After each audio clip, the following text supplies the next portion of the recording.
Bueno, muy buenas noches. Episodio número 50 de Echemos Casaca con Asmitia. Si sos semillero, sos corrupto, sos ladrón. Y si sos chairo semillero, pues prácticamente lo mismo. Sos corrupto y sos ladrón. Hoy tenemos esta camisa que me la regaló mi gran amigo Pepe Urrutia. Pueden hacerlo sus pedidos de esta camisa porque la verdad es de que esto es un movimiento para decirles esto a los semilleros, corruptos y ladrones, al 58 81 75 76. Es un movimiento simplemente que ya los guatemaltecos ya estamos hartos de esta ineptitud, de esta corrupción y de este gobierno impuesto por parte de una estructura criminal internacional. Entonces, señores, ya saben, pueden pedir esa camisa. La verdad es que es una nave bien hecha, buena calidad, al 58 81 75 76. Y hoy vamos a estar tocando en el episodio 50 ya de Echemos Casaca con Asmitia. Nunca pensé que iba a llegar ni siquiera al 10, pero gracias a su aceptación y a ustedes como audiencia, llevamos en el episodio número 50.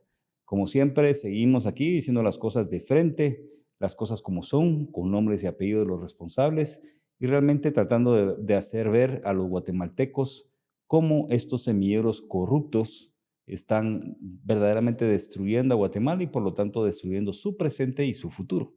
Entonces, gracias por estar el día de hoy y por acompañarnos durante 50 episodios de Echemos Casaca con Asmitia. Ya vamos a llegar al 52, que es un año ya, pero ya vamos cerca del año. Entonces, el día de hoy tenemos a un experto. El tema de infraestructura, señores guatemaltecos, audiencia, vos, Chapín, que estás harto de estos semilleros, es algo que nos afecta absolutamente a todos, en toda índole. No solo en el tema del tráfico, que ya llegar de punto A a punto B toma 5, 6, 7 veces más que lo que tomaba antes, sino que esto tiene implicaciones ya en toda índole de tu vivir. No llegas al final del mes porque la canasta básica está mucho más elevada. ¿Por qué? Porque la infraestructura ya no la tenemos igual. No tenemos puertos, no tenemos aeropuertos, no tenemos carreteras. Es decir, los semilleros corruptos vinieron a destruir Guatemala, pero hay un plan del por qué lo están haciendo. Y hoy vamos a hablar técnicamente de qué está pasando en la infraestructura, hoy de qué está haciendo los semilleros, si es que están haciendo algo aparte de huevear o de robar, y también de tocar un poquito las soluciones a esta problemática de infraestructura que nos está afectando absolutamente al 100% de los guatemaltecos, y como país estamos dejando de ser tan competitivos y por lo tanto se van las inversiones y, señores guatemaltecos, se van las oportunidades. No digamos que al fin de mes nuestra plata ya no nos alcanza. Entonces, el día de hoy tenemos a el viceministro del gobierno de Yamatei. ¿Qué tal les parece eso? Sí, los semilleros han venido a decirle que el gobierno de Yamatei no hizo absolutamente nada, que esto y que lo otro. Siempre esas narrativas perversas financiadas por una estructura criminal internacional. Hoy, pues, viene a decir cómo son las cosas. Es una persona bastante técnica que sabe el tema de infraestructura. Probablemente nos va a hablar un poco en chino, pero como siempre lo vamos a aterrizar para que ustedes entiendan. Hoy tenemos nada más y nada menos que a Carlos Quiñones, viceministro de Infraestructura del MISIVI. Carlos, buenas noches. Buenas noches, Luis, pero aclaremos, ex viceministro, no más a confundir ahorita Sí. con este gobierno, por favor. Puta, sí, porque yo no tuviera ningún funcionario de los que están acá, ¿sabes por qué? Fácil, se huevean un micrófono, se van de aquí y hasta la cartera. Vos. Entonces, bienvenido, Carlos, ¿cómo estás? Muchas gracias, mira, pues gracias por tenerme aquí. Qué honor estar en el capítulo del medio siglo, del 50. Estar aquí con tu persona, pues aquí estamos para aportar. Ha costado, vos, ha sido una trayectoria bastante interesante, pero al final de cuentas, pues hemos dicho la verdad y nos hemos caracterizado no solo de decir la verdad, sino de una forma sencilla para que todos entiendan. Entonces, bienvenido, Carlos. El tema de infraestructura es un tema bastante complicado, pero que para el guatemalteco sí verdaderamente la está sufriendo. Y si te parece, yo quisiera pues empezar a hacer un comparativo, ¿verdad vos? Porque la narrativa de esta gente siempre dice que encontraron un gobierno o una cartera debilitada, llena de corrupción, ¿verdad vos? O sea, lo hablábamos un poquito afuera de las cámaras de que si uno dice algo en contra de ellos, sos parte del pacto de corruptos, pero es una narrativa y que te ellos atacan los net centers. Por supuesto, pero ya no están en el mismo financiamiento porque ya se acabó. Ya se les acabó. Así es. Gracias a Elon Musk y el Dodge, ya hoy por hoy el financiamiento ya no es igual. Ya tenemos a mucha gente empezando a buscar financiamiento en Europa, en otros lados, porque esta gente se les acabó la plata. O sea, ahora ya lo que decimos ya tiene mucho más impacto. Y ¿sabes qué es lo que pasa? Que el Chapín no es mula, vos. El Chapín ya se dio cuenta que este gobierno impuesto, que este gobierno fraudulento, lo que vino fue a destruir Guatemala. Entonces, qué bueno tenerte acá porque nos vas a dar un poquito de la historia de qué pasó durante el gobierno de Yamatei. ¿Cómo mirás vos pues toda la red de infraestructura del país, no solo la red vial, puertos, aeropuertos, y ver si existe verdaderamente alguna salida de todo esto, ¿verdad, Carlos? Porque decide que la red está mal, todo el mundo nos damos cuenta, puta, mucha. El hoyo 44, le llamo yo, que es el kilómetro 44 de Tepalín-Escuintla, sigue con problemas después de un año. O sea, no puede ser. ¿En cuánto tiempo hubieran solventado ustedes ese problema, Carlos? Pues mira, Luis, nosotros tuvimos a cargo el hoyo de Villanueva cuando pasó el agujero en Villanueva. Yo era viceministro en ese momento. Nos tomó 63 días repararlo. Nunca detuvimos el tráfico. Siempre dejamos una vía para que el tráfico circulara y en ningún momento se detuvo el tráfico en ese momento. O sea, se cayó porque el boquete Villanueva fue grueso. Ese sí fue grande, no fue creado como... No lo hicimos nosotros. Eso como sí, si lo hizo, como sí lo hizo Félix sin excusas. Así es. O solo excusas, como le digo. Félix Solopajas le llamo yo. O sea, Félix Solopajas vino y como buen dentista dijo, una muela se hace así. Hay que abrir más grande hay que abrir más el agujero y no, pero sí. La caverna era una caverna que había en Villanueva. Era una caverna por un colector que no se le dio el mantenimiento adecuado. Era un colector municipal, no era un colector del Ministerio de Comunicaciones, sino que era municipal el colector. El Ministerio de Comunicaciones asumió la responsabilidad por ser una vía principal y nosotros hicimos los estudios de lo que había que hacer, lo reparamos en cuestión de 63 días y eso implicó hacer varios trabajos. No solo rellenar el agujero, sino que era desviar colectores para que no circularan por ese mismo camino, sino tratarlo de desviar para que no atravesaran la carretera. Se hizo un trabajo técnico bien estudiado, bien importante, y lo hicimos en un tiempo de 63 días. Pues. O sea, si trabajando con voluntad se puede hacer las cosas. Y creo yo, era mucho más complejo que lo que hay hoy por hoy en el kilómetro 44, ¿verdad? Por supuesto, era más complejo. O sea, nosotros teníamos una vía principal cercano a la ciudad. No estabas hablando de ya fuera de la ciudad, donde el tráfico se disminuye un poquito. Siempre en la vía principal donde circula la mayor cantidad de productos que se venden en Guatemala. Pero lo hicimos de una forma ordenada, técnica, con gente que sabía.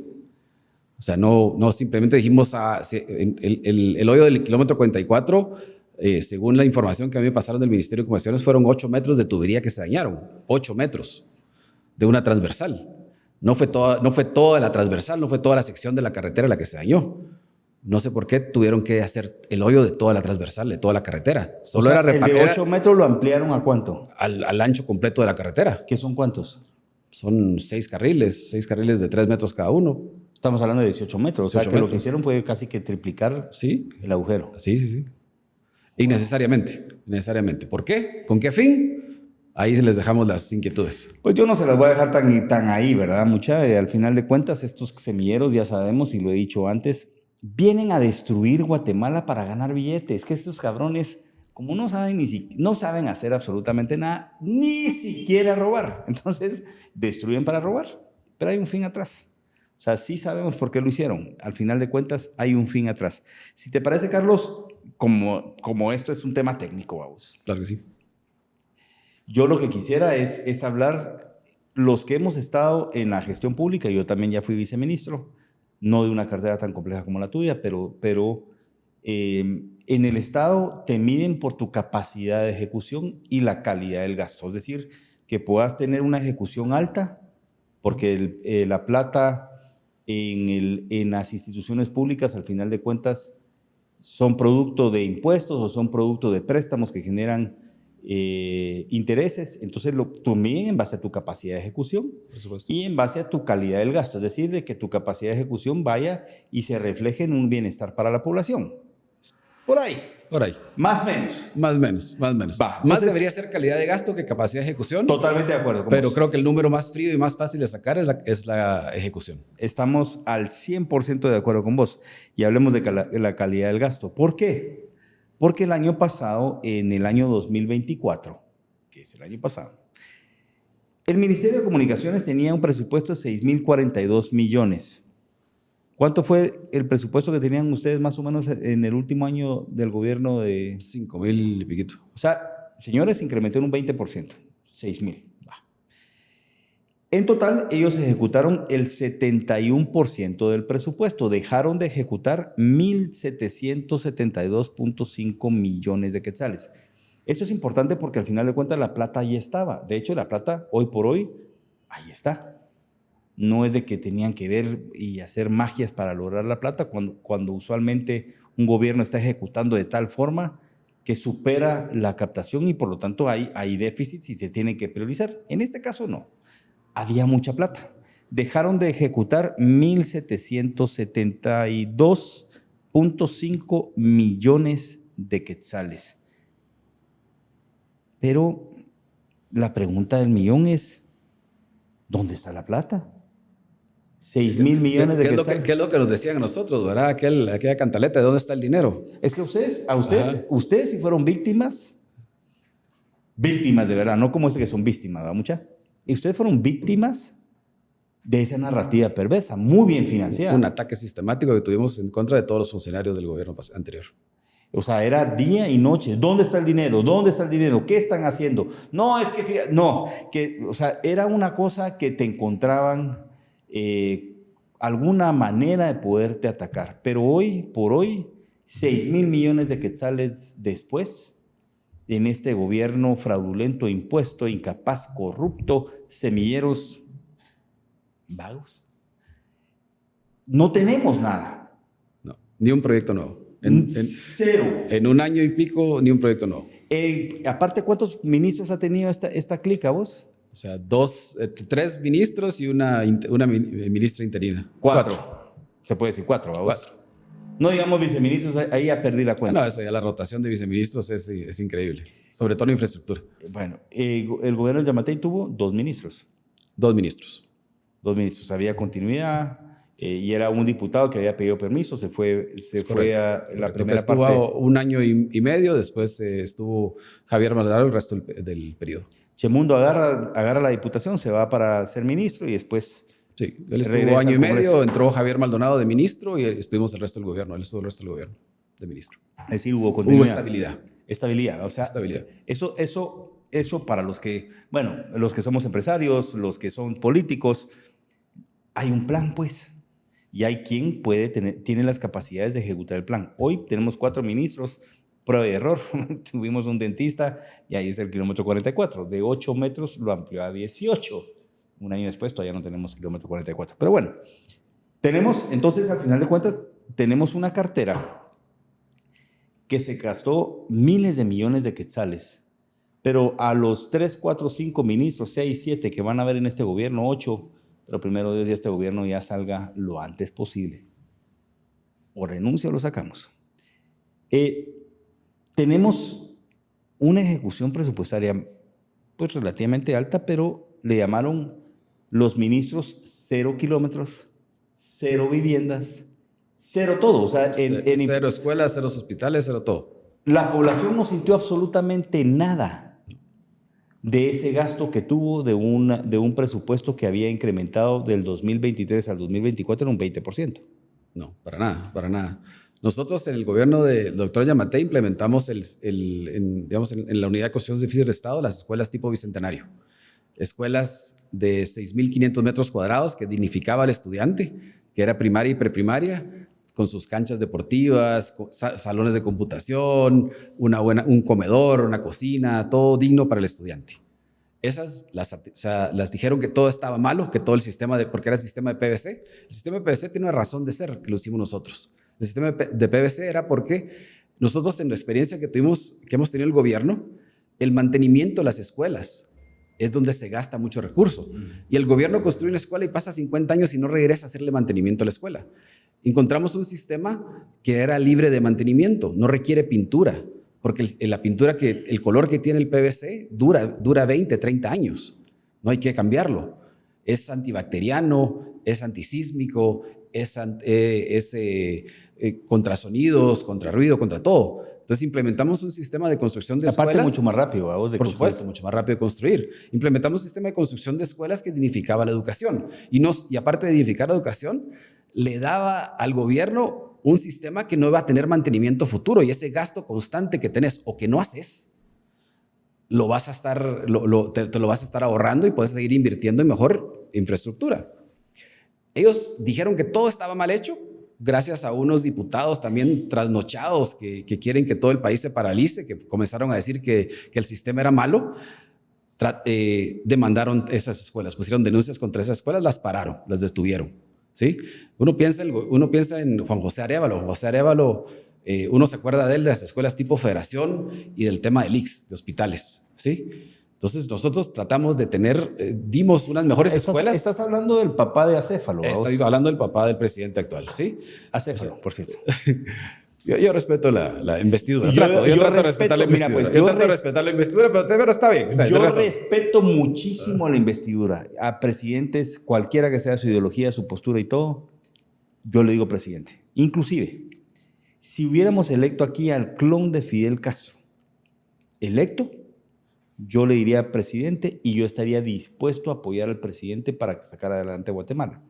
Si al presidente le da bien, a Guatemala le da bien. En este caso, este hijo de su madre se huevió la presidencia. Entonces, como es fraudulento, no merece ningún respeto de mi parte. Correcto. La investidura sí. Entonces yo le digo a Acéfalo, perdón la interrupción, pero dale. Pero bueno, entonces, de los grandes logros que puso el gobierno en su primer gobierno, el gobierno de Semilla, es que compraron unos módulos de PVC. O sea, regresaron a lo que estaban criticando antes. Sí, pero lo interesante de esos módulos de PVC, Luis, es de que si sacas el costo, nuestras escuelas de PVC, era PVC como una formaleta muerta, si me explico en la construcción, ¿no? La construcción, cuando fundís un muro, pones una formaleta de madera o de metal, lo que sea, la quitas y ahí quedan los muros. Los repellás, los pintás y todo. Estas escuelas, el PVC es la formaleta, metíamos pines, fundíamos, eran de concreto armado, o sea, no era solo Lego PVC, como decía la ministra Jazmín de la Vega, que creo que sabe poco de construcción, sino que era un sistema constructivo que se usa en muchos países, en México, en Colombia, en varios países. Entonces, es una formaleta muerta que la fundís. Tenés un edificio concreto armado, un edificio totalmente antisísmico, monolítico en su estructura, como pedimos en los sistemas constructivos de Guatemala por el tema sísmico. Y lo criticaron, el sistema constructivo. Vienen ellos y compran estos módulos de PVC, pero no, los módulos de PVC que ellos compraron son desarmables, están rellenos de Duroport, ¿sí? Pero si sacas el costo por metro cuadrado del sistema constructivo que implementamos nosotros, que es permanente y antisísmico, versus el de ellos, que es temporal y relleno de Duroport, el costo es casi el mismo. ¿En serio? El costo es casi el mismo, Luis. Entonces, explícame, ¿qué calidad de gasto puede haber en mandar a hacer 50, 100 o 300 módulos de PVC de los que están haciendo ellos, que no me acuerdo qué nombre le puso la arquitecta Constantino, cuando en verdad primero son desarmables, porque esos sí son desarmables. Nosotros hicimos escuelas permanentes. Ellos están haciendo aulas desarmables a un costo por metro cuadrado similar al costo nuestro, que era concreto armado. Señores, miren, es muy sencillo, eso se define corrupción. O sea, si están hablando del verdadero pacto de corruptos, para todos aquellos que todavía, bueno, para los pocos de ustedes, mejor dicho, que todavía apoyan a los semilleros, se están robando las cosas, pues. Estoy entendiendo que esto entonces era prácticamente como aquella historia de los cochinitos, ¿verdad? Vos, este era el que lo sopla el lobo y se cae la casa, mientras que el otro ya tenía un mayor sustento, pero el costo es el mismo. El costo por metro cuadrado es el mismo. Wow. ¿Sí? Y eso, pero no hay nadie que diga nada, no hay nadie que critique. Ahí es donde quería yo. ¿Dónde está la prensa que fiscaliza? No, ¿Dónde están los tiktokeros? Conforme pasa el tiempo, uno se da cuenta que estos activistas son mercenarios que están al mejor postor. Y vamos a entrar en un detalle en particular. Año 2024, otra vez la ejecución presupuestaria ya la vimos. Nadie vio absolutamente nada. Guatemalteco, usted no vio que rellenaran una calle o que entregaran algo, una casa, un puesto de salud, una escuela, como dice Carlos acá. Nada. Pero ¿saben qué hicieron? Pagaron deuda. Eso fue lo que hicieron en el 2024. Y pagar la deuda, al final de cuentas, es el mejor mecanismo de la corrupción, porque es la mejor forma que me pueden dar comicha, pues. ¿Se recuerdan ustedes que hasta acéfalo estableció un mecanismo para pagar la deuda? Él autorizaba a quién pagar, o él autorizaba donde ya había devengado, o donde ya había trato, pues, ahí autorizaba. Hay un caso en particular. Sigma, se le pagó 600 millones de quetzales sobre obras que se hicieron en el 2012. Correcto. O sea, lo que hicieron fue pagar deuda. Y ahí vamos a entrar. ¿Por qué quiero mencionar a Sigma ahorita, Carlos? Estás hablando de una narrativa. Cuando se pagaba deuda, había uno que le llamo yo el profufont, uno que es prófugo y ahora habla por web porque no puede poner un pie aquí en Guatemala, y la transvesti que también está en ese programa. Que ahora habla francés. Francés, porque está en Francia, el hijo de su madre. Explíquenme ustedes cómo ese cabrón está en Francia. De todo lo que se robó, de las coimas que cobró, aquí está cobrando otra. En su momento, cuando tenían otro de esos medios fallidos, porque también lo utilizaban como medio de corrupción y de extorsión, que se llamaba Contrapoder, ¿cómo criticaban el pago de deuda? O sea, ese era un pecado mortal. Ahí yo, en cierta forma, no sé, puedo compartir parcialmente las cosas. O sea, si la obra está, hay que pagarla. Pero vaya que no eran críticos del tema de pago de deuda. Hoy, en una de sus entrevistas, que yo no sé cómo el Ministerio Público no ha ido atrás de la transvesti y el españolete ese que sale en el programa, porque en el medio de hoy, donde sale el prófugo que ahora sale desde Francia, el nene pues no le gustaba levantarse temprano en México, donde estaba refundido y sabía que ya iban por él, entonces va a Francia. Entrevistan a un diputado, el diputado José Chic. No comparto su ideología y ciertas cosas que está haciendo el diputado tampoco, pero el diputado decía que no se debería pagar deuda. Y salen con una defensa oficiosa. O sea, sin sentido. Escuché el programa el día de hoy donde salían defendiendo. Sin sentido, diciendo, no, ¿cómo va a hacer eso? Defendiendo al mismo de Sigma. O sea, al mismo que le llaman el rey. Ellos le pusieron el título del rey de Oriente. Ellos le pusieron ese título porque Sigma, prácticamente cualquier obra que se hace en el oriente del país, ellos son los que le ejecutan. Se les pagaron a Sigma el año pasado 600 millones de quetzales, que usted, guatemalteco, no vio absolutamente nada, ni un metro, ni nada. Solo le pagaron. Obviamente, papito, ahí va su coima, pues eso se hicieron. Y entonces hoy, Profufont, creo que te queda, ese nombre hasta te queda grande, fíjate vos, porque sí sos de lo peor que hay. Y la transvesti, de una defensa oficiosa para Sigma. Regreso a la narrativa. A ustedes sí los criticaron con ese tema del PVC y con una estructura sólida. Claro.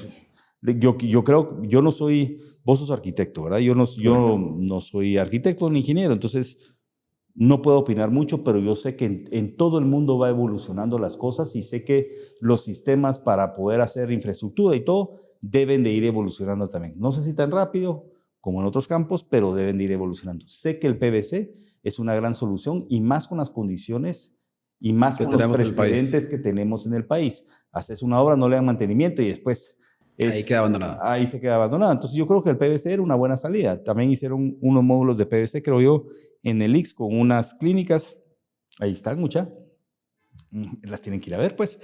Entonces yo creo que era un buen sistema, pero en su momento los criticaron. Hoy hacen el mismo sistema con Duroport, más caro. Y no dicen nada. ¿Y los medios? No hay, ¿vamos? ¿Por qué no los entrevistan a ellos para preguntarles cuánto costó? No, hombre, es que ¿sí? ¿Sabes qué es lo que pasa?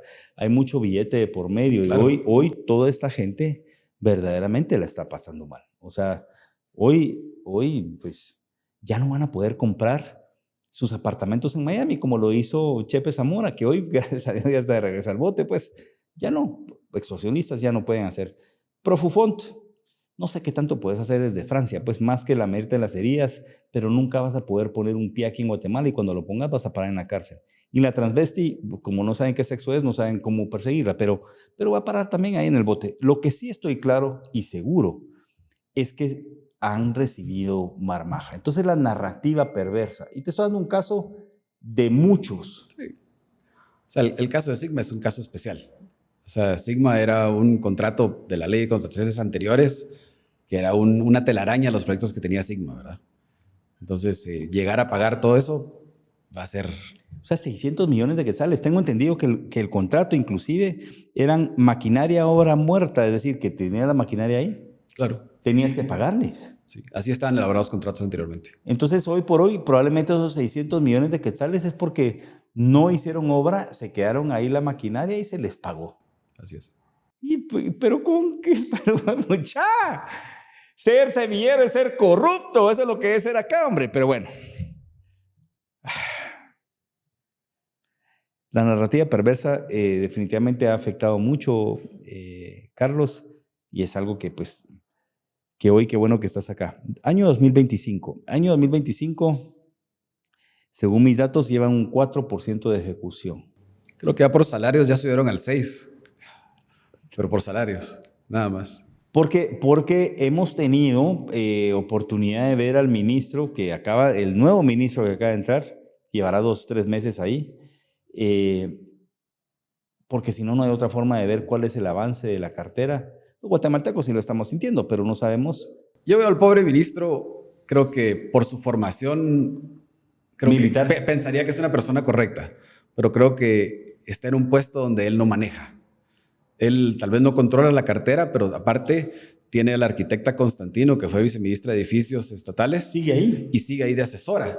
Y dicen que quien manda es ella. O sea, él solo es la figura pública, pero quien da las instrucciones de qué hacer y qué no hacer es ella. Y la arquitecta Constantino lo que tiene es pánico de ejecutar, tiene pánico de levantar eventos.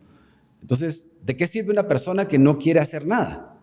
Que solo quiere salariar, tener su salario, pero no quieren ejecutar proyectos, no quieren hacer nada por el país. Y eso es lo que es la arquitecta Constantino. Estuvo un año en la UCE y no hizo nada. Ahorita estuvo interina y ¿qué hizo? Nada. Y ahorita está de asesora del ministro. ¿Y qué es lo que hace el ministro? Nada. Pero dicen que la que manda es ella.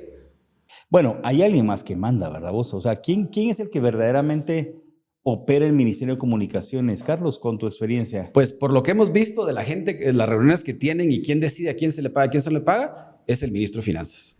O sea, Mencos. Mencos tiene la doble función de ministro de Comunicaciones y ministro de Finanzas. Él es el que está comandando y al final de cuentas lo que está haciendo Mencos, dado los resultados de comunicaciones, es pagando deuda para poder agenciarse de recursos. No lo miro de otra forma. Dicen, y ya está casi confirmado, y muchos de ustedes lo han escuchado, a los diputados los cargaron con 30 millones de quetzales el presupuesto pasado. Este año probablemente van a ir con 50. Es un platal, mucha.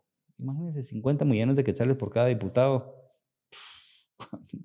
Los números, probablemente ustedes no los entienden, yo tampoco, nunca he visto ni el número junto, pues, cuando hablamos de todo el Congreso. Pero es Mencos entonces el que está manejando la cartera de comunicaciones. Él es el que decide a quién se le paga y a quién no. O sea, el mecanismo que instauró Acéfalo como delito, porque eso no está establecido. Simplemente ya no firman y mandan papelito firmado.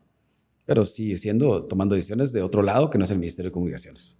Las decisiones de quién pagarle al Ministerio de Comunicaciones son decisiones técnicas. Sí. Son decisiones basadas en el avance físico de una obra, donde se revisan los avances, se tienen los informes de supervisión y se sabe cuál es la deuda adquirida por ese proyecto.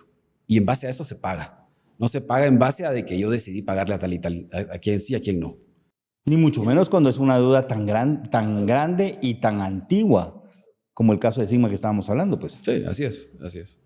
Entonces, el caso de Sigma yo entiendo, hay una demanda, Sigma ganó la demanda, quién sabe cómo, pero sí la ganó, pero también hay proyectos en ejecución, hay proyectos que tienen avance físico que pueden pagar. O sea, nosotros dejamos el ministerio con más de 1,000 proyectos contratados en proceso de ejecución. ¿Por qué los dejamos? Porque son multianuales. Los proyectos de infraestructura son proyectos que duran más de un año fiscal. Son muy pocos proyectos de infraestructura que puedes hacer que duran un año. Entonces, las contrataciones que hacíamos eran multianuales. Y les dejamos a este gobierno proyectos con un avance del 50, del 60, del 70, del 90, que solo era que ellos terminaran esos proyectos, se pueden colgar la medallita y Claro, decir, pueden ir y a decir, ignorar lo la hice obra. yo. Claro. ¿Sí? Pero no, ni eso les interesa. Ellos lo que hicieron fue judicializar las obras. Y vos sabes que una obra cuando está judicializada se queda parada. No podés venir y hacer otro contrato en ese mismo tramo, en esa misma escuela, en ese mismo hospital, sino que queda totalmente detenido ese proyecto. Pasan años. ¿Y la población qué? ¿Y su carretera? ¿Y su escuela? ¿Y su hospital? ¿Y su centro de salud? Ahí va a quedar parado. ¿Por qué? Porque tienen miedo a ejecutar. Porque tienen esa narrativa de que todo lo que hicimos fue corrupto. Pero ya salió el ministro el día de hoy diciendo que comprueben que hay corrupción. Lo dijo, perdón, ayer. El ministro de Comunicaciones El ministro de actual. Comunicaciones dijo, no, pero es que ustedes dicen que hay corrupción, pero pongan las denuncias entonces. Entonces saben que no hay corrupción de nuestro lado. Claro, Saben y que aparte ellos están viendo la interioridad de los libros, pues. ellos saben que nosotros hicimos las cosas bien en el gobierno anterior, pero tienen miedo de pagar. ¿Por qué? Porque se les acaba la narrativa de que fuimos corruptos. Si ellos pagan las obras que nosotros contratamos, van a decir, están bien hechas. Entonces, ¿qué están haciendo? Judicializando las obras. ¿Y a quién afecta eso? Por supuesto, afecta al contratista, pero afecta a la población. Más importante, sí. O sea, esa obra va a quedar abandonada por años mientras sigue el proceso judicial, Sí. que va a durar mínimo 5 años, entre apelaciones y todo. Y ahí va a quedar parada la carretera, ahí va a quedar parada la escuela, va a quedar parado el hospital, va a quedar parado cualquier obra que haya sido contratada por miedo a ejecutar. Mejor que tengan gente que sepa ejecutar, que no tenga miedo. Yo no sé, fíjate vos que los que hemos estado en la gestión pública, sí es complejo. Es otra índole. Los procesos son, la burocracia es diferente, o sea, es diferente. Es un poquito más complejo que ser empresario. Pero al final de cuentas, uno aprende. Un año y pico después, creía yo. Yo creo que un año de aprendizaje es mucho. Pero aparte de todo, hay muchos cuadros técnicos porque adentro. aparte deberías de contratar gente que sea proa y sepa ejecutar. Pero ¿qué es lo que pasa con el Ministerio de Comunicaciones? El Ministerio de Comunicaciones, desde la arquitecta Jazmín de la Vega, comenzó mal. Porque ella llegó, y te voy a decir una cosa, el primer día que fue el día de transición con nosotros, entró por la puerta de atrás. No se dignó ni siquiera entrar por la puerta de enfrente del Ministerio de Comunicaciones y pasar saludando a la gente que iba a trabajar para ella. No, entró por la puerta de atrás, llegó al despacho, y ahí nos convocó a los ministros, al ministro y al viceministro y comenzó a hacer el recorrido por el ministerio. Ella lo que hizo fue destruir el Ministerio de Comunicaciones. Destruyó el Ministerio de Comunicaciones porque despidió a toda la gente técnica. Yo entiendo que yo, siendo viceministro, me van a quitar mi puesto, me van a despedir. Porque es una lógico, posición de confianza y porque es son político. puestos de confianza. Entiendo que los directores los van a cambiar, pero vos no cambiás a los cuadros técnicos que saben cómo funciona, que tienen toda la información de cómo hacer bases de licitación, que saben cómo están los proyectos, que saben en qué proceso va todo. Esos cuadros técnicos, vos no los despedís. Esa gente es la que en verdad sabe cómo funciona el ministerio. Uno llega ahí y uno aprende de ellos. Uno tiene que tener esa humildad de saber que yo no sé todo y voy a aprender de la gente que tiene años aquí, que es gente buena, gente honrada, que lo que quiere es su salario para llevar la comida a su casa. ¿Y qué hizo ella? Despidió todos los cuadros técnicos. La arquitecta Jazmín de la Vega destruyó el Ministerio de Comunicaciones y es inoperante por eso. Por eso le hacen bases de licitación que tienen errores, porque la gente que sabía hacer bases de licitación ya no están. O sea, la mayor causante del desastre del Ministerio de Comunicaciones hoy en día se llama Jazmín de la Vega. No digamos los demás que vinieron atrás de ella. Sí, no le dieron continuidad a un desastre y pusieron su granito de arena para hacerlo más desastroso todavía. Pero habían obras importantes que voy a ir a lo que dijiste. Las obras de infraestructura son complejas, son largas, los procesos de adjudicación son largos. Una vez te lo adjudican, pues muy poco probable que acabes una obra de gran envergadura en un año, y entonces trascienden años y es muy probable que trasciendan también gobiernos. Muchas de esas obras que ustedes arrancaron o inclusive que le dieron continuidad deberían de estar hoy por hoy acá, pero ¿dónde están esas obras? ¿Vos qué está pasando? Yo me recuerdo, yo viajé a Huehuetenango en el año 2016. Yo era presidente de la Comisión de Salud, me reúno con los alcaldes de allá y estaba el Hospital de San Pedro Necta. Qué bueno que tocaste ese tema. era una necesidad. Los que conocemos Huehuetenango, porque esos semilleros pues, no han llegado para allá. ¿Va? Estos son los guerrilleros Gucci, los de atrás del escritorio, los que nos están gobernando, no los que se metían ahí, que por lo menos tienen algo que conocían el país. Estos no. Entonces, San Pedro Necta es un municipio dentro de Huehuetenango, dado Huehuetenango las condiciones geográficas y las distancias de movilidad entre uno y otro son horas. El hospital era necesario. Y tiene una ubicación estratégica. Y tiene una ubicación estratégica. ¿Qué pasó con ese hospital, vos? Bueno, ese hospital tiene una larga historia. Ese hospital comenzó en Fonapaz. Fue licitado en el tiempo del diputado que hoy en día se somata el pecho diciendo que él es anticorrupción, que todo lo hace bien, el diputado Jairo Flores. En ese tiempo se licitó ese hospital y el MP lo paró por procesos que estaban mal hechos en el hospital. Ese proceso estuvo judicializado. En el gobierno de Jean Mattei logramos desentrampar ese proceso, que el MP sacara las pruebas que tenía que sacar para poner en la cárcel a quien tenía que hacer por la corrupción que hicieron en ese momento en ese hospital. Y logramos que ese hospital regresara al Ministerio de Salud. El Ministerio de Salud le pide a la Unidad de Construcción de Edificios del Estado que se haga cargo del hospital. Se hizo una evaluación del hospital, que cuando se hizo una evaluación por los expertos del Ministerio de Salud, el hospital no llenaba las condiciones que hoy en día un hospital de esa envergadura debe llenar. Entonces hizo un rediseño del hospital. Por decirte, ese hospital tenía quirófanos, pero no tenía intensivos. Tenía quirófanos, pero no tenía área de recuperación. O sea, estaba mal diseñado. Desde el inicio estaba mal diseñado. Entonces se hizo un proceso de rediseño, se hizo un proceso de volver a licitar ese hospital. Se licitó ese hospital y se comenzó a ejecutar. Ahí salen ahorita este gobierno diciendo de que el hospital tiene un 35% de avance. Eso es una falacia, es una mentira. Ahí hay un documento de la Contraloría General de Cuentas donde dice claramente que el hospital tiene un 92% de avance físico. ¿Por Contraloría? Por Contraloría. Y ese documento lo tengo yo porque yo lo pedí por libre acceso a la información. Porque cuando a mí me pusieron la denuncia, dije, yo me voy a defender. Entonces, por libre acceso a la información, le pedí a la Contraloría ese documento y yo lo tengo físicamente. Ese documento. ¿A vos te denunciaron por ese hospital? Por ese hospital, sí. Wow. Y yo, ¿Quién? ¿Esos imbéciles de mí? Estos imbéciles. Perdón la expresión. No, aquí está libre vos, o sea, no se merecen menos que eso. Y fíjate vos que me he reservado porque me han puteado, perdón, ya se me fue otra, por la mala expresión, pero es que de verdad genera indignación y de imbéciles para arriba, ¿va? Dale, perdón. Pero bueno, entonces yo dije, cuando fue eso, yo personalmente iba al hospital a hacer las supervisiones como me correspondía como viceministro. Y yo sabía vos sí ibas a la obra. Yo sí voy a los proyectos a ver cómo van. Sí, yo no me quedo sentado en mi escritorio y le pido informes a los supervisores. Yo sí iba a los proyectos, fui personalmente al hospital y vi el avance que tenía. Entonces yo sé que tenía más del 90% de avance. Entonces, ya está por terminar, pues. Está por terminar. Entonces vienen ahorita y ponen una denuncia al hospital. Van a judicializar ese proyecto otra vez, Luis. Wow. Otra vez. Y la gente se va a quedar al hospital cuando le falta un 10%. Y vienen, yo no sé qué clase de técnicos tienen ellos en UCE hoy en día. Como te digo, la gente técnica que teníamos, y es gente no que contratamos nosotros, gente que venía de años de gobierno, que saben lo que hacen. O sea, nosotros hicimos una evaluación de todo el personal que teníamos y por eso no los despedimos, porque eran gente buena, gente que quería en verdad trabajar. Entonces, tienen un experto de UCE que dice que hay un 35% de avance. Yo no sé de qué universidad salió, o si salió de una universidad. Porque ¿cómo puede ir a ver esa obra? Y te invito cualquier día que querrás ir a verla para que veas el avance que tiene el proyecto. Y los medios de comunicación, los tiktokeros, vayan al hospital, hombre. Ni siquiera cuando yo fui en el 2016 tenía el 15, tenía más. Vaya, imagínate. Ni siquiera en el 2016. Y ahorita lo que quieren, ahorita ya pusieron la denuncia contra el hospital. Entonces, ¿qué va a pasar con el hospital? ¿Va a pasar 10 años más? ¿Y la gente? ¿20 años más? ¿Y la gente? ¿Vos sabés dónde está el hospital hoy en día?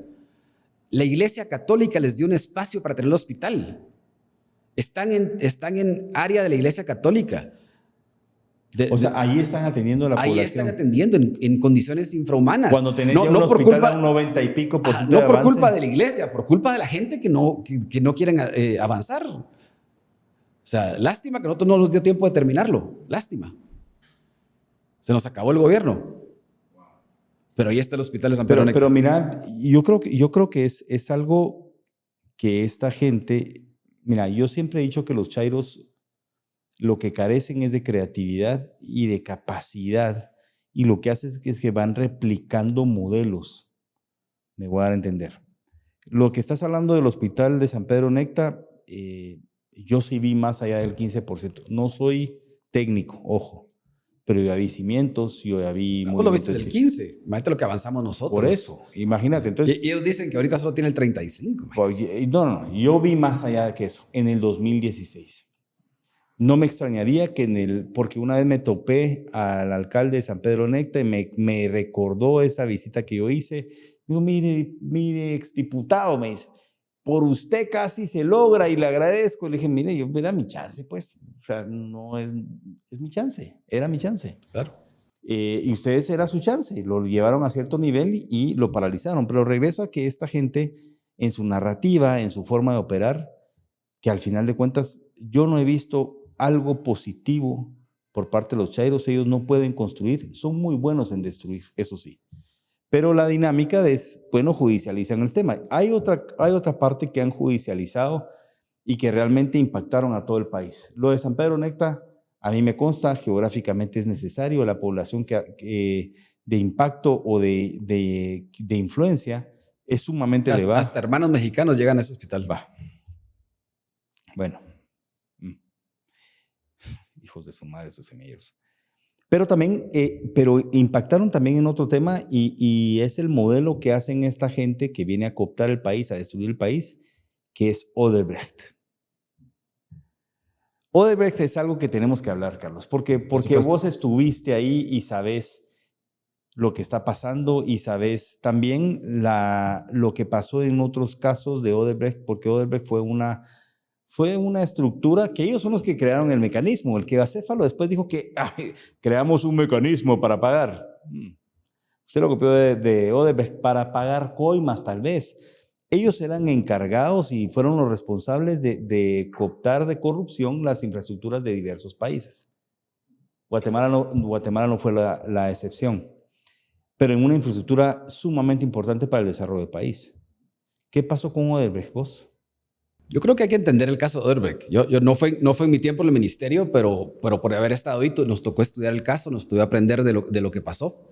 Y lo que pasó con Odebrecht fue que cuando se contrató la obra, cuando se hizo el préstamo y se hicieron las inspecciones técnicas de la carretera, si no estoy mal, fue fallar los números un poquito, pero la carretera estaba con un diseño para 15 años. En un contrato modificatorio que entró al Congreso, algún diputado se le ocurrió hacer una modificación, decir, no, yo quiero la carretera para 25, que está bien. Está bien que la carretera sea para 25. Es una buena postura. Un diputado que ha hecho eso, muy bueno. No está mal.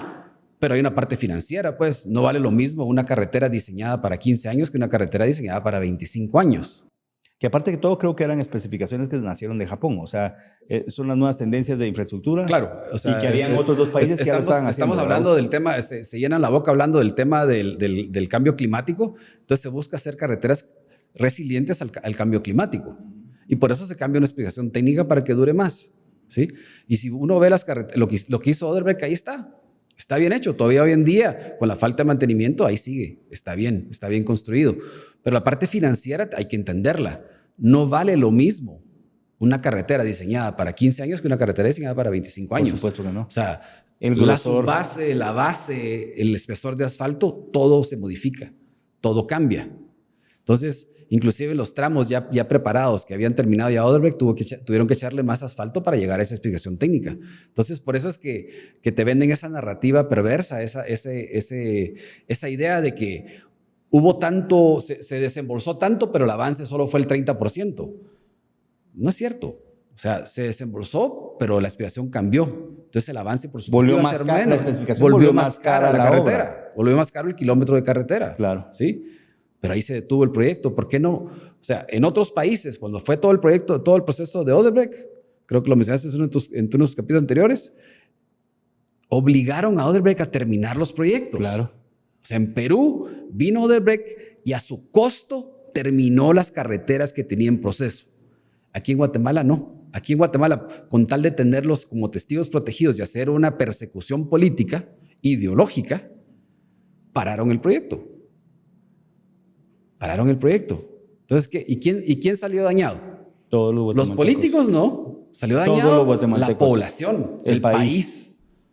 El país. Teníamos la oportunidad de tener una carretera preciosa de 4 carriles, frontera a frontera, pero no, por temas políticos, ideológicos se detuvo.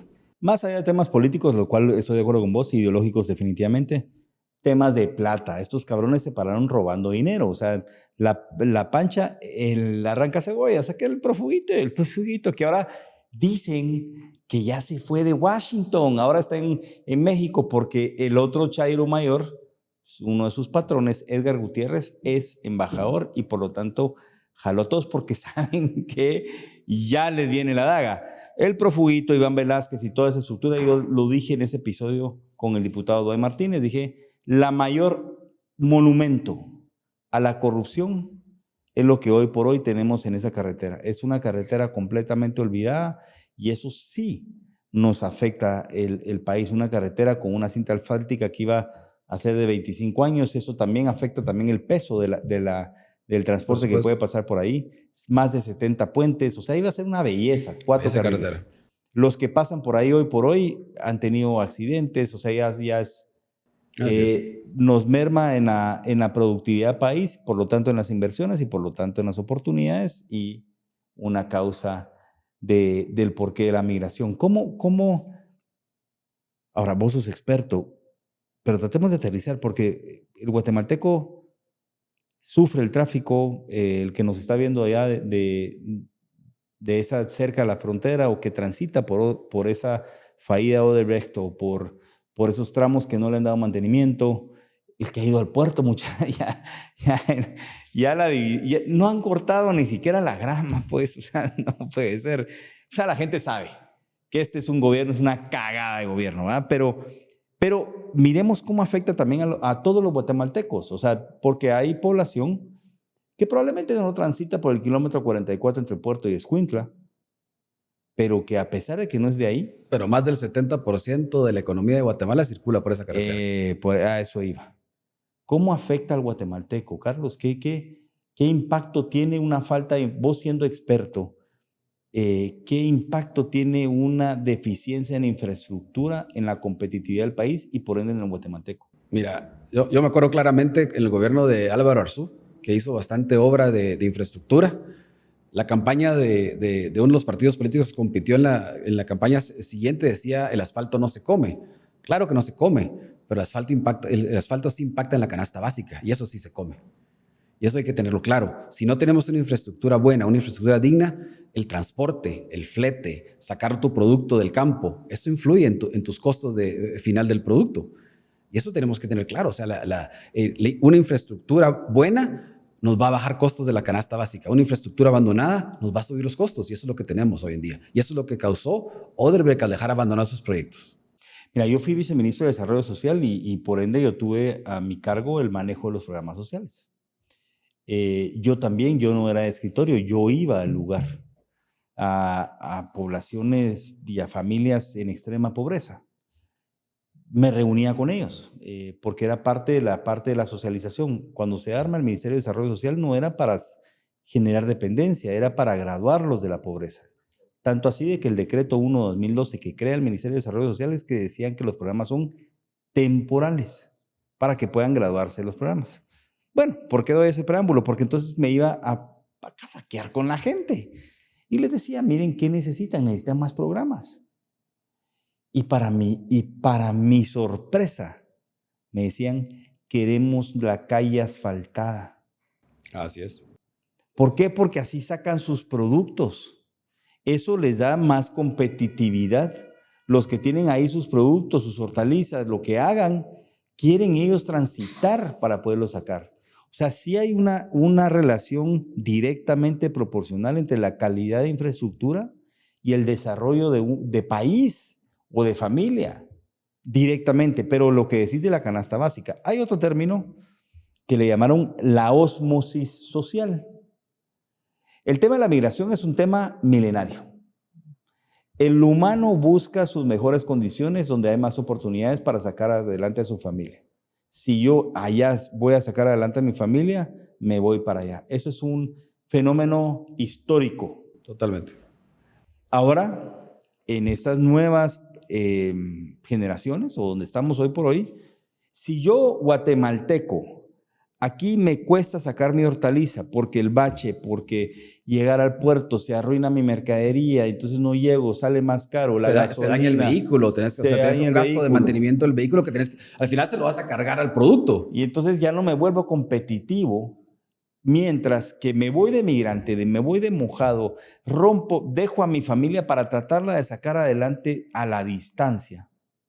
Porque eso debe ser jodido, tener que dejar a tus hijos, a tu mujer, irte a partirte el lomo a otro país para mandarle los centavitos para que salgan adelante. Pero lo hago porque allá sí existe infraestructura. Allá va a ser más fácil. Hay hospitales, hay carreteras, allá chanceo me pagan mejor. Entonces, uno de los grandes factores de la migración también es el tema de la infraestructura. Claro, claro. Mira, el mayor generador de empleo directo o indirecto es el gobierno. Eso en cualquier país. Y un gobierno que tiene detenida la infraestructura crea desempleo.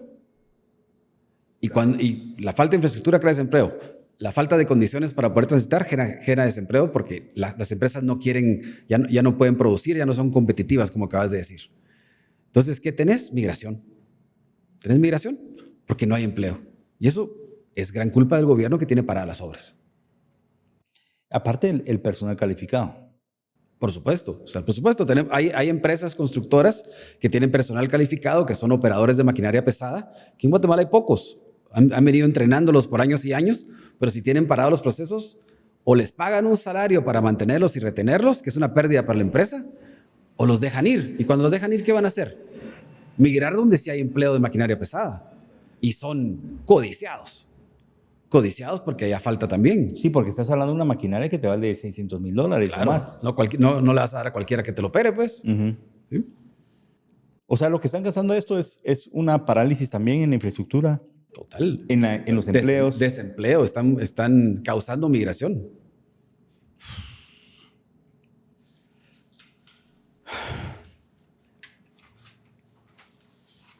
¿Qué se puede hacer, Carlos? ¿Qué se puede hacer? Wow. Es que sabes que lo que pasa es que es frustrante. Yo ya llegué a un nivel de frustración y estoy seguro que muchos guatemaltecos también. O sea, ya estamos hartos. O sea, no hemos tocado el tema de los puertos, pero los buques que están ahorita esperando para poder atracar. El imbécil este del ministro que sale diciendo que va a esperar una propuesta por parte del Colegio de Ingenieros de Estados Unidos para agosto. Claro. Una propuesta para agosto. O sea, señores, no hay puertos. Pero no hay que perderse, Luis, porque el plan de ampliación del puerto ya existe. De toda la vida, desde el plan maestro, donde entrega. El maestro ya existe. Y los puertos tienen ese plan y tienen cómo ejecutarlo. Y están las fases con que deben ejecutarlo. Es correcto. Simplemente es tener la voluntad de hacerlo. Es lo que veníamos hablando anteriormente. Tienes que tener, ¿cómo solucionas el problema? Cambia ministros. Tener ministros que tengan el valor de ejecutar, que tengan el valor de contratar. La capacidad y la voluntad también. La capacidad y la voluntad, sí. Eso tienes que hacer. O sea, entonces, si los estudios ya existen, las propuestas ya están, ejecutá, hacelo, contratá, licitá. Eso es lo que es la obligación de tu puesto. No es porque querrás o no querrás. Estás en un puesto ejecutivo, donde tu función es ejecutar, no es quedarte ahí sentado ganando tu salario y haciendo entrevistas. Tu función es ejecutar. Eso es el Ministerio de Comunicaciones. Y si uno mira las estadísticas del gobierno anterior, ¿cuántas obras contratamos versus cuántas obras ha contratado este gobierno? Da vergüenza. No, se vuelve noche. Da vergüenza. Y si quiere decir un año de aprendizaje, mira el primer año del gobierno del doctor Yamatei en pandemia, lo que se contrató. Y este gobierno teniendo todo, el presupuesto más grande en la historia del Ministerio de Comunicaciones, con las ampliaciones que se les ha rogado la gana tener, y no lo ejecutan. No tienen gente capacitada. Fíjate que yo no sé si es eso, Carlos, y es mucho una postura y un análisis. Yo creo que lo están haciendo a propósito. Yo verdaderamente creo, porque cuadros técnicos sí, se volaron muchos, pero todavía hay gente buena ahí adentro. O sea, hay gente, yo sí creo mucho en la burocracia que ha estado mucho tiempo ahí porque saben los procesos, saben cómo adaptarse, o sea, están ahí. Es el know-how del ministerio. Y creo que muchos... Pero ya no están, ese es el problema. Ya no están. Es que ya no están, es que lo que te digo, Jazmín de la Vega se dedicó a destruir el Ministerio de Comunicaciones. Ella se llena la boca ahorita diciendo que ella es la paladín de la justicia anticorrupción, pero en verdad hay que saber lo que hizo. Ella destruyó el Ministerio de Comunicaciones. Y entonces, ¿qué hay? ¿Qué salidas hay, Carlos? ¿Cómo miras? Ok, al final de cuentas las instituciones están hechas de personas.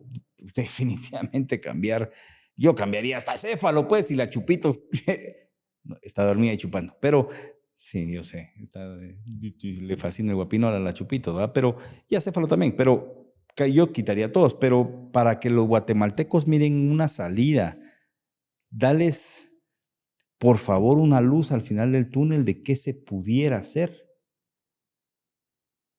¿Qué se pudiera hacer? Pues yo comenzaría con cambiar la gente, cambiar los cuadros. Definitivamente. Definitivamente. O sea, volver a tener el ministerio las capacidades instaladas, ¿sí? O sea, lo hablamos ahorita de Constantino con este ministro que es un títere y que Constantino sigue manejando el ministerio. Eso es una. Y atrás Mencos. Atrás Mencos. Que es peor. Atrás Mencos. Soluciones sencillas hay. O sea, nosotros hicimos, cuando yo era viceministro, yo mandé a pedir que se hiciera un estudio de las zonas viales y las funciones que pueden tener las zonas viales. Las zonas viales, entendamos, hay 12 zonas viales, 12, 13. 13 zonas viales estratégicamente posicionadas a nivel del país, ¿sí? La primera respuesta ante una emergencia es la zona vial. Con la maquinaria que tienen desde el gobierno de Lucas García, estamos haciendo los números, o del gobierno a saber quién, ¿sí? Maquinaria viejísima. Si dotas de maquinaria las zonas viales, primero tenés una primer línea de respuesta ante cualquier emergencia. ¿Y por qué es importante eso, Luis?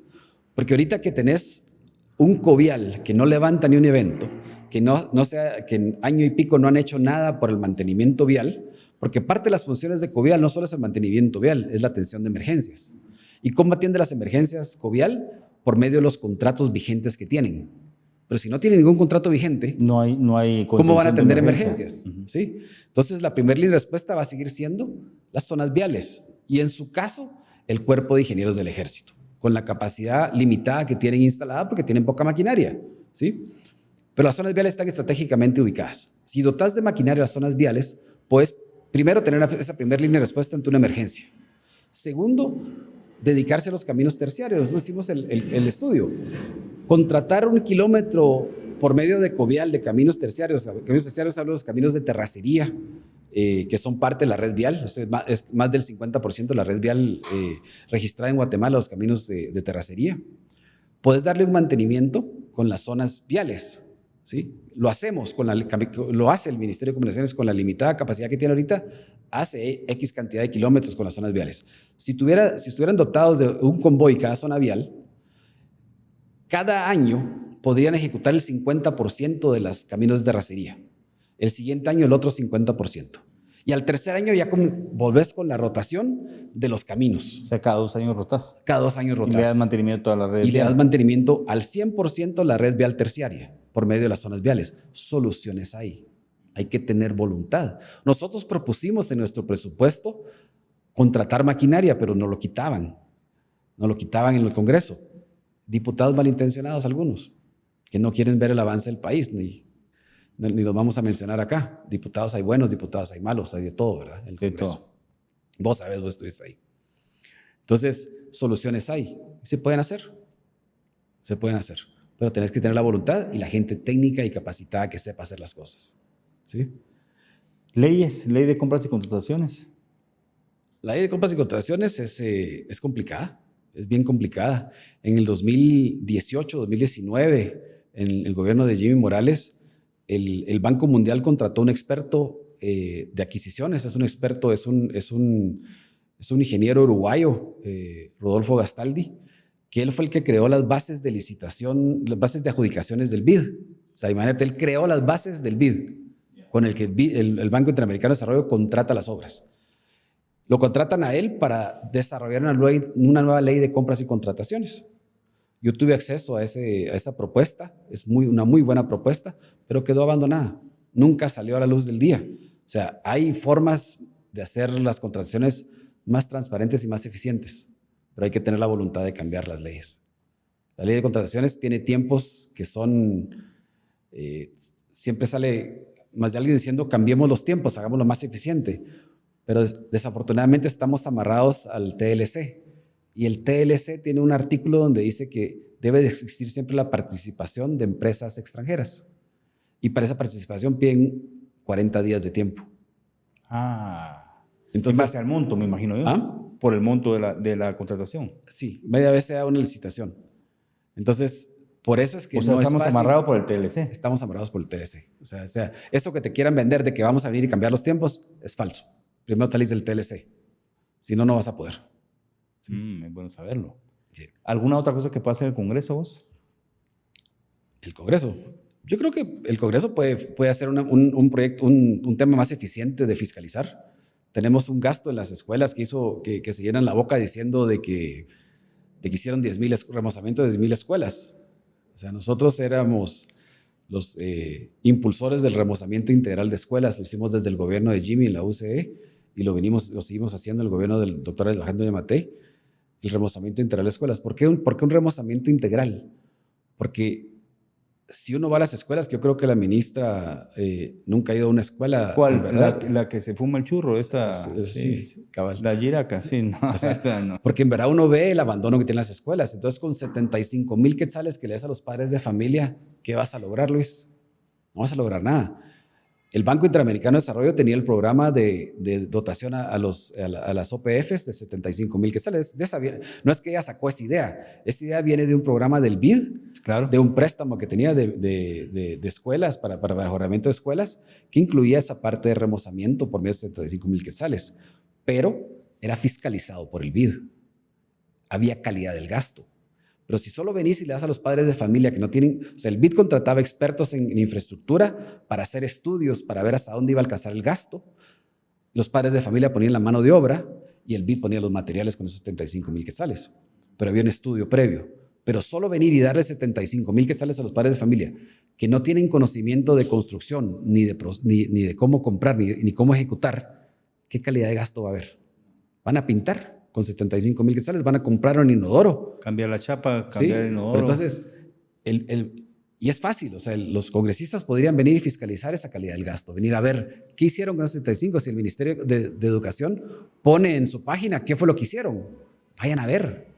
Nosotros ya hicimos esa tarea. No está hecho. No está hecho. Y te preguntaba el Congreso porque, pues obviamente somos una república, hay 3 poderes del Estado. El Congreso, ante la ausencia del Ejecutivo, estoy tratando de ver ausencia. ¿Por qué? Por todo lo que hemos hablado, ¿verdad? Falta liderazgo, falta capacidad, falta de voluntad, realmente un plan perverso por destruir a Guatemala y todo lo que existe alrededor con un fin de robo, con un fin de corrupción. Los semilleros son corruptos y eso está más que claro para todos, pero ante eso miro yo una necesidad porque dentro del Congreso salga algún tipo de liderazgo para poder forzar al Ejecutivo por medio de alguna legislación fuerte para que fuerce al Ejecutivo a hacer las cosas. O sea, no puede ser que a la fecha todavía no tengamos directora de Covial, no puede ser que a la fecha no tengamos 44... Tenés una directora interina que ni siquiera sabe que tiene una carretera a cargo. O sea, lo viste ayer en la citación que le dice, usted está a cargo de esa carretera y dice, no, yo no la tengo yo. Y ahí está la nota del ministro donde le dice, usted tiene que hacerse cargo. Mira, entonces, si hay 44, creo que ayer también lo decían en esa misma citación que estás hablando, 44 eventos arriba. Ninguno de ellos se va a concretar antes de invierno. Entonces ya tenemos hoy por hoy, estamos previendo una crisis, bueno, ya estamos en crisis, pero una crisis humanitaria si no se hace nada. Y entonces mi pregunta puntual, ¿qué pudiera hacer el Congreso? Porque ante el Congreso, pues...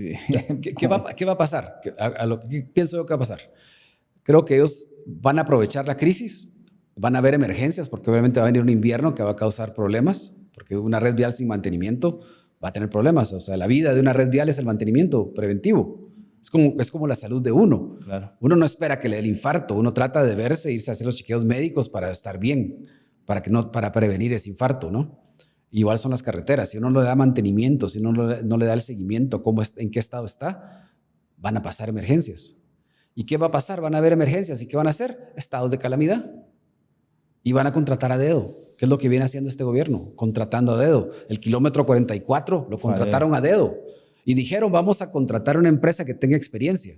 Busca la experiencia de esa empresa. Busca esa empresa, agarrar el NIT de esa empresa y buscarlo en Guatecompras. No tenemos. No tiene, cero experiencia. ¿Y quién dijo algo? ¿En serio? ¿No tiene experiencia? En serio, busca esa empresa en Bueno, ahí está el Guatecompras. resultado, más de un año ya. Y por eso ya vamos al aniversario del kilómetro 44. ¿Sí? Entonces, ¿qué van a hacer? Esperar que haya crisis, buscar ampliación presupuestaria, adjudicar a dedo a quien ellos quieran, y así va a pasar, así va a funcionar. Así va a funcionar este invierno. O sea, ¿qué pueden hacer los congresistas? No caer en eso.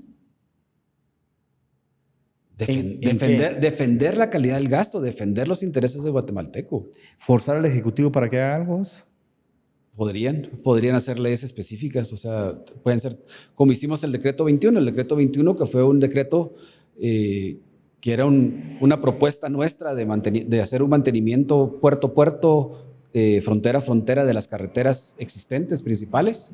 El Congreso sacó el decreto 21-2022 para financiar esos proyectos.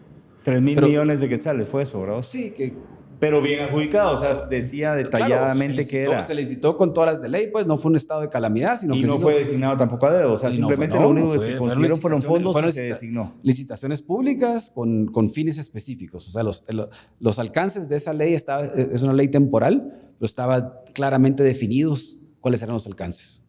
Yo creo que hoy en día tal vez hay que ver las emergencias que pueden surtir y pensar en una ley parecida.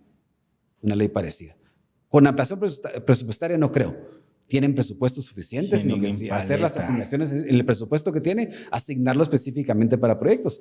Pero aparte de eso, Luis, hay obras contratadas del gobierno anterior que las tienen suspendidas. Continuar las obras. Es que hay que darle continuidad. Hay más de 100 obras detenidas. ¿Por qué no las terminan? Si eso es lo si ya está contratado, muchos temas de carreteras donde la gente se queja del problema de la carretera, tiene un contrato vigente. Mira el puente Nahualate. Ese puente tenía un contrato vigente que lo suspendieron. Y hasta que hubo una emergencia, que el puente ya se iba a caer, iba a ceder, lo retomaron. ¿Por qué no le dieron continuidad a la obra? Ese puente iba a estar terminado en enero de este año. Hubiera estado terminado. ¿Pero y por qué, vos? ¿Por qué lo hacen? Porque tienen miedo de ejecutar. No tienen la capacidad. No tienen la gente. Yo creo que que te digo, los cuadros técnicos que iban a supervisar, que iban a ver el avance físico de las obras, que podían de hacer, esta obra sí, ya avanzó, hay que pagarle, los despidieron. O sea, dejaron manco al ministerio. Pero hay salidas. Hay salidas, ahí están las obras. Termínenlas. Terminen los proyectos que están contratados. ¿Sí? Tenés el aeródromo de San José, que ese proyecto tiene una visión estratégica, no era solo hacer otro aeropuerto por hacerlo. Ese tenía la idea de hacer un puerto seco. No sé si alguna vez has ido a León, Guanajuato, sí. A Nuevo León, sí. donde está el puerto seco de León, Guanajuato. Sí. Entonces, esa era una idea. La idea de ese aeropuerto era un puerto de carga. ¿Y por qué de carga? Porque cuando estás a nivel del mar, tu capacidad de carga y tu eficiencia del combustible, del jet fuel, es mejor. Entonces era un punto estratégico para hacer un aeropuerto de carga. Aparte, el IPM donó un área, que esa área estaba destinada para construir una zona franca de transformación de materia prima. Similar a lo que hay en el puerto seco de Nuevo León. Un polo de desarrollo. Un polo de desarrollo. Un polo de desarrollo. Ahí está el proyecto. Termínenlo. Termínenlo. Si tienen observaciones técnicas, corríjanlo. Pero terminen los proyectos. Pero todo lo quieren judicializar, todo lo quieren ir a tribunales y eso se va a quedar parado eternamente. ¿Sí? Y no solo dañaste un proyecto que era bien conceptualizado, sino que vas a disminuir las capacidades instaladas del Ejército de Guatemala porque ya no tienen su pista de aterrizaje para paracaidistas. Ahorita no está. No está. No está habilitada. No está habilitada. No le han dado mantenimiento y por ende la es que no la han terminado, no le han pagado a la empresa lo que se le debe y la empresa no va a trabajar de gratis. ¿Quién va a trabajar de gratis? ¿Sí? A la empresa le debe no sé cuántos millones de quetzales que les paguen, la empresa va a seguir su chance. Entonces hacen un estudio de que faltan no sé cuántos centímetros de asfalto. Claro, falta otra capa de asfalto, pero el proceso de avance físico que lleva la obra va acorde al avance financiero. No, la obra mucho más avanzada que el avance financiero. O sea, le deben plata, pues. Le deben plata, sí, le deben plata. Entonces, que paguen los proyectos, que se pongan al día en sus cuentas, porque una deuda adquirida por el Estado de Guatemala no es por el gobierno, es por el Estado de Guatemala. Claro. Y el Estado de Guatemala tiene harta obligación de pagar las deudas adquiridas. No solo eso, pues el guatemalteco no es que nace y se muere cada periodo del gobierno, él sigue con su vida y las necesidades van incrementando. Así es. O sea, porque venga un nuevo gobierno, sí la alternancia en el poder y todo lo que gritaban todos estos chairos y medio empresarios Gucci's, hay que alternarse en el poder, sí va, perfecto, ya entraron, pero la infraestructura hay que darle seguimiento. Hay proyectos emblemáticos, Luis, como la C50. La C50 era una carretera que va de Escuintla a Sanarate, en 4 carriles, con un promedio de velocidad de 80 kilómetros por hora para camiones. Afuera del área metropolitana. Afuera metropolitana, no entras a la ciudad. Ese proyecto quedó planificado y quedó diseñado en el gobierno anterior. Son 8 tramos se dividió en 8 tramos para no dar una carretera a una sola contratista, sino que poderlo dividir en diferentes contratistas para las capacidades que tenemos. Y están hechos los estudios, pero están parados porque no les pagan. ¿Sí? Entonces, ¿qué? Tenés el tránsito, tránsito pesado, sigue entrando a la ciudad. ¿Para qué necesidad? Si está el plan, está el estudio. Y esa se une con el río regional que viene de la fábrica de Cementos Progreso, de la planta de Cementos Progreso. Y terminás un anillo regional completando esa carretera. O sea, se puede decir que estos son causantes del tráfico en la ciudad, pues. Pues si no terminan los proyectos que están, sí. No, porque sabes que lo que pasa, yo llegué a entender a Mencos y compañía, ellos están pagando aquellas deudas sumamente antiguas que probablemente el contratista pues ya lo tiró a pérdida y por lo tanto pues va a dar más moco, va a dar más comicha, pues más mordida, más capacidad de hueveo por parte de esta gente, no los que están en ya por concluir, porque los que están por concluir, obviamente si le pagan a cualquier contratista de los que acabas de mencionar, del Puerto Seco y el Polo de Desarrollo del Puerto, el de la C50 o cualquier otro, lo va a usar para ejecutar la obra, pues obvio. Pero mira, Carlos, yo creo que mi hipótesis, y creo que es más realidad que otra cosa, esta gente viene a destruir el país y por eso yo hago un llamado siempre al Congreso.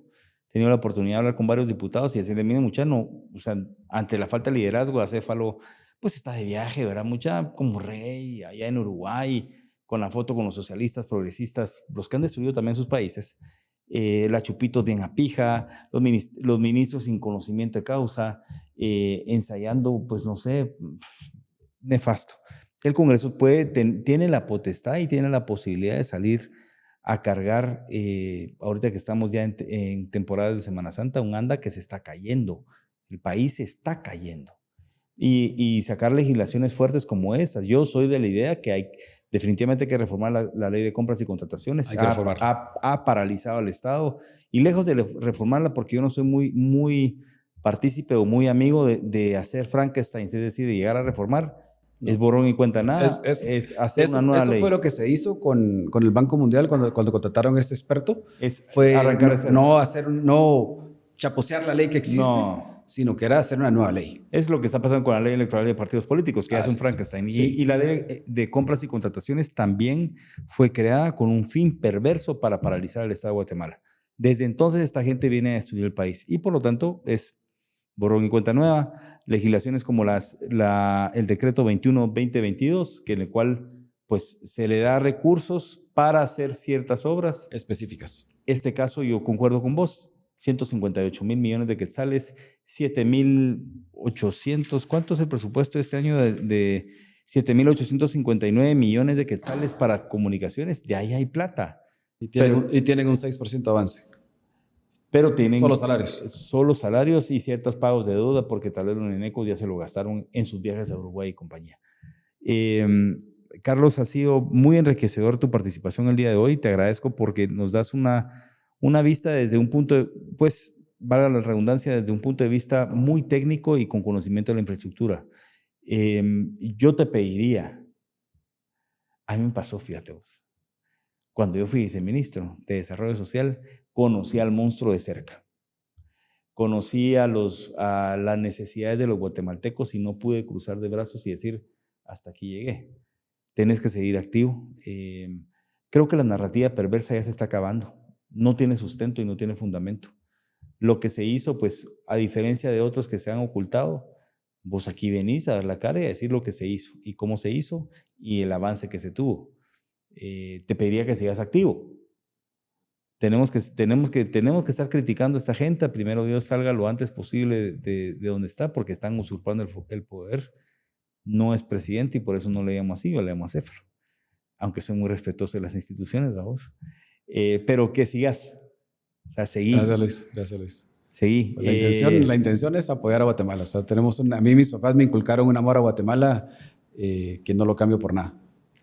Guatemala es una nada, mucha, pero ¿saben qué es lo que pasa? Los semilleros son corruptos. Y todos ustedes que votaron bueno, los pocos que ustedes votaron porque fue fraude, creo que ya se están arrepintiendo. Ya se dieron cuenta que estos cabrones vienen a destruir para huevear, destruyen para robar, no para su beneficio. Pues de ellos sí, de ustedes no. Hoy por hoy ya no llegan al final del mes. Hoy por hoy es muy probable que pasan horas en el tráfico, lejos de sus familias. Ahora ya sabemos que hasta el tráfico de la ciudad se debe a los semilleros. Como siempre hemos dicho acá, entre casaca y casaca la verdad se saca. Episodio número 50, señores, compren la camisa. Hay que atacar a los semilleros de una u otra forma. Les doy otra vez el teléfono, 58 81 75 76. Hagan sus pedidos por WhatsApp, compren la camisa y para los semilleros, dejen la presidencia ya. Par de corruptos. Feliz noche.